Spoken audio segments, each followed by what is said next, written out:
You might have known this is coming, but I'm going to hit you with it anyways. If you could make a phone call to the 20-year-old Gareth Davies and give that young man a bit of advice, what would you tell him? Listen more than you speak. Were you quite a talker? Yeah, no, it's not that. I think, the best advice I've ever had is to surround yourself by super smart guys that are a lot smarter than you, and just ask a ton of questions and soak up a lot of stuff and bounce ideas off people from all different walks of life, and whether it's business or whatever.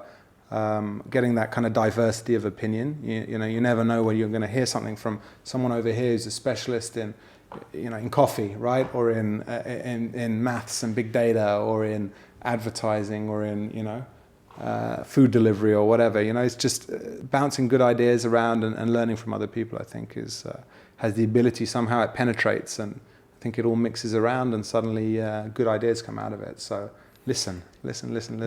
Just on that, so that comes up all the time, sort of surround yourself by smart people. In your perspective, what is a smart person? Well, there's a ton of forms of intelligence, right? Well, exactly. I won't give you the waffly answer. Yeah. You mean, how do you determine? Yeah, like smart? What is intelligence? What is a smart person? And is it someone who's technically brilliant? Is it a great leader? Is it someone who can be an incredible salesperson? Or do you just know when you're around someone who's smarter than you? I think there's an energy of someone who's got a particular level of speciality in their field, and they're able to communicate it, right? And kind of get it out there. I think there are brilliant people out there, but if they're unable to communicate their ideas, it's really hard for them to kind of get that stuff across. So, smart. There are lots of, listen, the other piece of advice, I think I grew up, I did a French degree at university, right? And now I work in tech and big data. And I never thought that I could ever do that, right? I never thought. Google now didn't know that. If they'd known that, they wouldn't have given you translation. I'm like the chat advertised that to him. So you're saying you can change fields? You shouldn't get hung up in what you studied? Yeah, I think if you've got enough intellectual curiosity, if people support you. I read something. I'm misquoting someone the other day. Said you go into a room or a kindergarten full of kids, right? And you say, "Put your hand up. Who can sing?" Everyone puts their hands up, right? Put your hand up. Who can dance? Because everyone can dance, right? Yeah. If you go into a room of adults, everyone's shy, because you grow up and you lose your curiosity, your ability to learn, so you pigeonhole yourself incredibly quickly. So I think the British education system, when I lived in France for a while.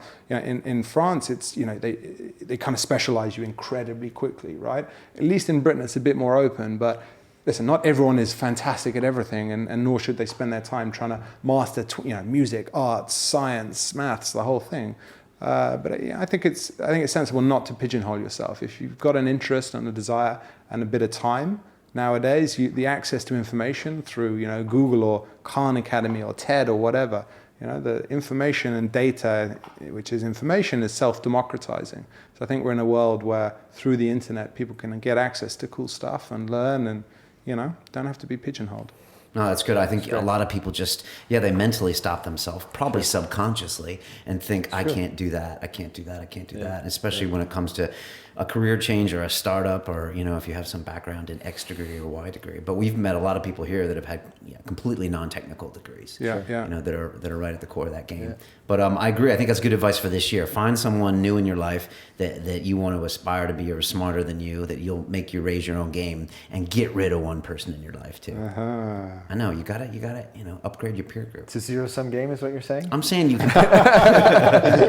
Spoken like a true trader. Exactly, FX. I'm saying you have a limited bandwidth of people you can really spend time with. So if you really want to up one side, you do have to cut out some of the riffraff. We had Tim Ferriss in here on London Real last year, and for his New Year's resolutions, he's not writing down things that he's going to do new. He's writing down things he's going to edit from his life. And that's people, routines, and things like that he's going to get rid of in his life. So anyways, this is a different show. Final bit of that advice question. What's the best bit of advice you've ever received that you can remember? Best piece of advice I've ever received. I'll go back to my wife. Just do it. There we go. Go out and do it. Okay. So believe. What does that mean? It means believe in yourself. Take a risk. Don't be afraid to take a risk. I think what's the worst that's going to happen? If you've got an idea, you think you can start a business, go for it. What's the worst that can happen? It's perfect advice for the missus. That way, when Yeah. you come home, you can be. Do you like that? Brownie Yeah. points, Ellen, Yeah. if you're watching, darling. Yeah, And- exactly. And if you're having a tough, tough financing round, you're just like, you told me. You told me to go for it. We're living in a shoebox down We by got the no, we river. can't pay rent. We got no food on the table. No problem. You told me to just do it. Yeah. There we go. Hopefully she won't regret it. Colin, what